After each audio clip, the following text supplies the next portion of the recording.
আমরা এমন এক যুগে আছি যেখানে আমাদের হাতের তালুতে পুরো পৃথিবীটা বন্দী।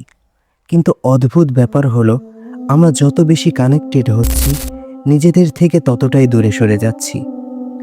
স্ক্রিনের ওই উজ্জ্বল রঙগুলো আমাদের মনকে আটকে রাখে ঠিকই, কিন্তু শান্তি দেয় না। লাইক, কমেন্ট আর ভিউয়ের হিসেবে আমরা আমাদের আনন্দ খুঁজতে গিয়ে আসল মুহূর্তগুলোই হারিয়ে ফেলছি।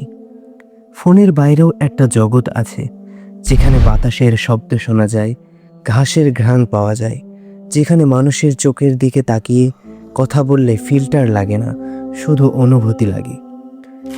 ডিজিটাল এই দৌড় থেকে মাঝে মাঝে বিরতি নেওয়াটা জরুরি। নিজেকে খুঁজে পাওয়ার জন্য মাঝে মাঝে অফলাইন হওয়া প্রয়োজন। কারণ দিন শেষে আপনি কি স্ক্রল করলেন সেটা কেউ মনে রাখবে না, আপনি কি অনুভব করলেন সেটাই জীবন। আজ কি একটু সময়ের জন্য ফোনটা দূরে রাখা যায়, নিজের জন্য?